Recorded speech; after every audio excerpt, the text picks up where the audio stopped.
नमस्कार, मैं एकता और आप देख रहे हैं हंगामा टाइम्स न्यूज। जहां विधानसभा चुनाव की तैयारी है, सभी योद्धाओं ने अपनी कमर कस ली है। साम दाम दंड भेद हर पैतरा अपनाएंगे और जीत के आएंगे और अपने जो भी क्षेत्रवासी हैं उनकी उम्मीदों पर, उनकी हर एक इच्छाओं पे को पूरी करेंगे और हर एक समस्याओं से उनको आगे ले जाएंगे, हर एक योजना दिलाएंगे। हर एक प्रत्याशी की ये कामना होती कि जीतने के बाद अपने क्षेत्रवासियों के लिए ऐसा कुछ कर सके कि वो मिसाल बन सके। आज हंगामा टाइम्स ऐसे कुछ लोगों से बात करने जा रहा है, प्रत्याशियों से बात करने जा रहा है, उनकी जर्नी जानना चाहता है, कैसे राजनीति में वो आए हैं, कैसे उनसे बात हुई है, कैसे उन्होंने सोचा कि वो राजनीति में आ सकते हैं, या क्या परेशानियां थी कि क्यों वो राजनीति में उतरे, क्या उन्होंने समस्याएं देखी जनता की कि उन्हें उतर कर जनता के लिए लड़ना पड़ा। सरकार के खिलाफ भी हैं, सरकार के साथ भी है, कुछ बातें हैं, कुछ ऐसे इरादे हैं जो वो पूरा करना चाहते हैं। आज हमारे साथ है सैन्य प्रकोष्ठ अध्यक्ष इंजीनियर अजय कुमार, पूर्व नौसेना अधिकारी, कैंट प्रत्याशी हैं। उनसे जानते हैं उनकी जर्नी के बारे में, उनसे जानते हैं उनके बारे में, कैसा व्यक्तित्व है, क्या करते हैं, क्या उम्मीदें हैं, क्या सपने हैं। चलिए उनका रुख करते हैं। अजय जी, बहुत बहुत स्वागत है हंगामा टाइम्स में आपका। पहले मेरे दर्शकों को अपने बारे में बताइए, जो आपको नए देखने, कुछ तो जानते हैं लेकिन कुछ ऐसे हैं जो अभी जुड़े होंगे जो आपको जानना चाहते हैं। नमस्कार एकता जी, नमस्कार। तो हमारे देशवासियों को मेरा बहुत बहुत नमस्कार। और मैं इंजीनियर अजय कुमार हूँ, पूर्व नौसेना अधिकारी हूँ। इंडियन नेवी में रहा, 1999 में मैंने रिटायरमेंट लिया। रिटायरमेंट लेने के बाद मैंने अपना व्यवसाय किया और तब से ही मैं लगातार जनसेवा भी कर रहा हूं। कोई एनजीओ नहीं है, ऐसी जो भी मन में आता है हम लोग गरीबों के लिए करते हैं, फौजियों के लिए करते हैं। आज तक 17-18 हजार पेड़ हम लगा चुके हैं जो कि अभी भी जिंदा हैं। तो बहुत सारे सेवा कार्य हम लोग हर साल कुछ ना कुछ करते रहते हैं। और मैं लॉयंस क्लब से भी जुड़ा हूं। तो लॉयंस क्लब तो सेवा कार्य के लिए जाना जाता है, जो कि एक इंटरनेशनल संस्था है, और हम लोग लॉयंस क्लब के अंतर्गत भी बहुत सारे कार्य करते हैं। सर, आप पूर्व नौसेना अधिकारी हैं, तो राजनीति में कैसे मतलब एक होता नहीं कि सैनिक हैं तो आपने राजनीति से दूर दूर तक सैनिक को कुछ वो नहीं रहता है, तो आपने कैसे राजनीति में आ पाए, क्या बात रही? देखिए, राजनीति से तो हर व्यक्ति जुड़ा है, जो वोट देता है, जो वोट नहीं भी देता वो भी राजनीति से जुड़ा है। तो ऐसा नहीं है कि पूर्व सैनिक राजनीति में नहीं रहते, होते हैं। लेकिन जो मेरे आने का कारण रहा, एक वाकया हुआ, और वाकया ये था कि मैं एक मंत्री जी से मिलने गया, जो सैनिक कल्याण मंत्री थे, और हमारे कुछ फौजी साथ में थे, और उनसे हमने समय लिया।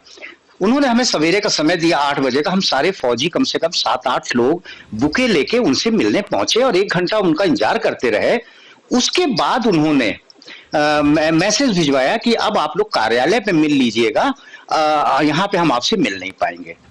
तो उस दिन हमें इतना बुरा लगा कि एक फौजी के साथ, जो पूर्व सैनिक है, जिसने इज्जत भरी जिंदगी गुजारी है, जो हर नागरिक देश का उसकी इज्जत करता है। कितनी इंतजार करना पड़ा आपको? हम लोग 1 घंटा इंतजार करने के बाद जब हमने देखा कि उन्होंने इस तरह से बात की, वो तो लगा जैसे महात्मा गांधी को जिस तरह से अफ्रीका में ट्रेन से उठा के अंग्रेजों ने फेंक दिया था, उसी तरह की फीलिंग हमको हुई कि उन्होंने हमारी बहुत इंसल्ट की, एक फौजी की इंसल्ट की है। उसी दिन कसम खा ली थी कि अब राजनीति में जाएंगे, जीतेंगे, और जीत के मंत्री भी बनेंगे, लेकिन उनके जैसा बिहेवियर नहीं करेंगे हमसे जो भी मिलने आएगा, क्योंकि उससे हम मिलेंगे। हमें मालूम है कि क्या कहते हैं, कितना बुरा लगता है जब आप किसी को 1 घंटा उसको इंतजार कराते हैं, उसके बाद मिलने से मना कर देते हैं। सर, प्रस्ताई क्यों? मेरा जो दूसरा सवाल होगा, प्रस्ताई क्यों? देखिए, प्रगतिशील समाजवादी पार्टी इसलिए कि वहां पे जाति धर्म इसकी राजनीति नहीं होती।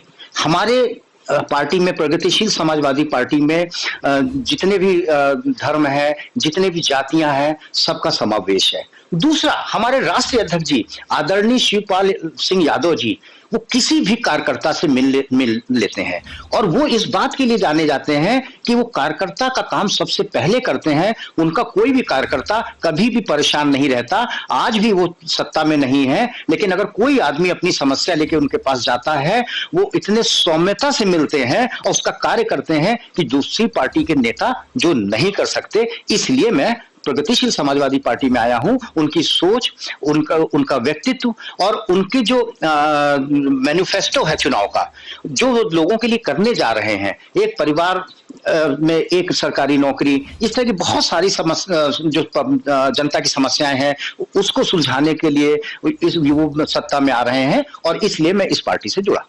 सर, अगर आप जीतते हैं तो क्षेत्रवासियों के लिए आप क्या करेंगे?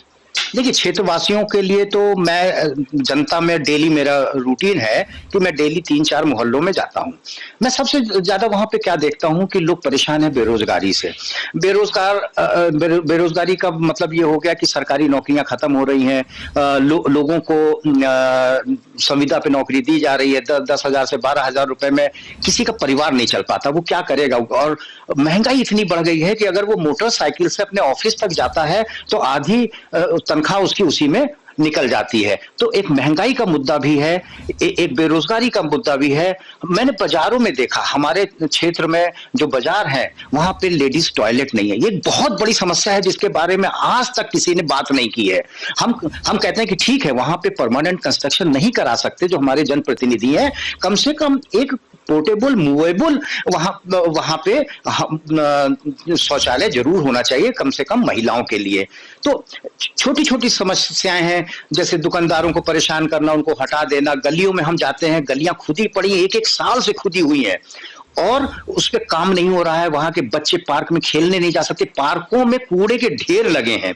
मेरी समझ में नहीं आता, ये जो सरकार है पूरे देश में दिखा रही है कि हम लोग विकास कर रहे हैं, लेकिन हमारे यहाँ विकास जो हमारे क्षेत्र में है वो कूड़े पे लौट रहा है, वो पानी में डूब रहा है अगर बरसात होती है, वो सड़कों गड्ढों में लौट रहा है। वहां पे आप चले जाएंगे तो जनता हमारी बहुत परेशान है, लेकिन खुल के कहना नहीं चाहती। क्योंकि मैं कई दुकान वालों के पास गया, मैंने कहा कि आप हमारा झंडा लगा लो, आप हमारा बैनर लगा लो, आप हमारा स्टिकर लगा लो। कहते हैं साहब हम वोट आप ही को देंगे, लेकिन ये हम लगा देंगे तो सत्ताधारी पार्टी के लोग हमें परेशान करेंगे, हमें बिजनेस भी करना है, इसलिए आप चिंता मत करो, वोट हम आपको देंगे, क्योंकि हम लोग खुद बहुत परेशान हैं इस पार्टी से। सर, मेरा आखिरी सवाल है आपसे कि एक सैनिक का जो व्यक्तित्व होता है और एक जो राजनेता का व्यक्तित्व, तो दोनों अलग अलग हैं। तो सैनिक से नेता बनने तक का सफर कैसे बताएंगे, कैसा रहा? देखिए, जो सैनिक होता है ना, जो हम लोगों की फौज होती है, वो लीडर बनाती है, वो कहती है लीड करो, सबको एक साथ लेके चलो। वहां पे कोई भी अलगाववाद काम नहीं करता। लीडर का मतलब होता है सबको साथ लेके चलना। अब आप कहते हैं नेता तो बांटने का काम कर रहा है, इसलिए नेता आज की कुछ लोग समझने लगे हैं कि अगर हम नेता बोलते हैं तो उनको गाली लगती है।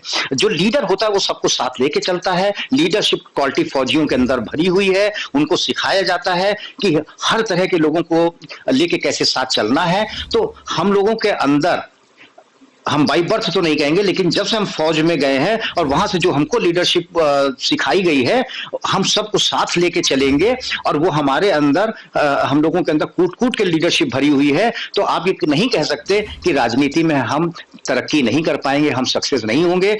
आप देखिएगा, जब एक फौजी जीत के आएगा तो क्षेत्र में जितना काम वो करेगा दूसरा नहीं कर सकता, क्योंकि आप पार्टी लाइन से बाहर चले जाइए। मैं कहता हूं कि एक सभासद, एक सांसद, एक विधायक अगर अपने क्षेत्र में पूरी निधि खर्च कर दे तो पूरे देश का विकास हो जाएगा। पार्टी से तो कोई मतलब ही नहीं है। तो आज मैं आया हूं, मेरे 2 बेटियां हैं, दोनों सेटल्ड हैं। मैं केवल इसलिए आया हूं कि मेरे को कार्य करना है, मैं पैसा कमाने नहीं आ रहा। हमको फौज पेंशन देती है, ऊपर वाले ने इतना दिया है कि मेरी रोजी रोटी चल जाएगी, मेरे को बहुत ज्यादा जरूरत नहीं है। और हमें मालूम है कि एक विधायक बनने के बाद अगर सैलरी मिलती है तो आप उसमें खर्चे चलाइए ना। आपको जो जनता के लिए पैसा आता है, जो निधि आती है, उसमें आप क्यों खाते हैं, वो क्यों नहीं खर्च करते? और आप देखिएगा, जीतने के बाद मैं पूरी निधि क्षेत्र पे खर्च करूंगा, उसके बाद आप देखेंगे वहां का विकास। उसके बाद कोई ऐसी पार्टी नहीं होगी जो हमें हरा पाएगी। सर, ये थे हमारे साथ सन प्रकोष्ठ अध्यक्ष इंजीनियर अजय कुमार, जिन्होंने बताया अपना सफर, कह सकते सफरनामा था उनका ये, कैसे वो एक सैनिक थे, फिर नेता बने, किस कारणों से बने, उन्होंने हमसे सारी बातें साझा की। और इसी के साथ हम उनके उज्जवल भविष्य की कामना करते हैं। और अभी मुझे इजाजत दीजिए और मैं फिर मिलूंगी किसी और प्रत्याशी के साथ। हंगामा टाइम के साथ बने रहिए। नमस्कार।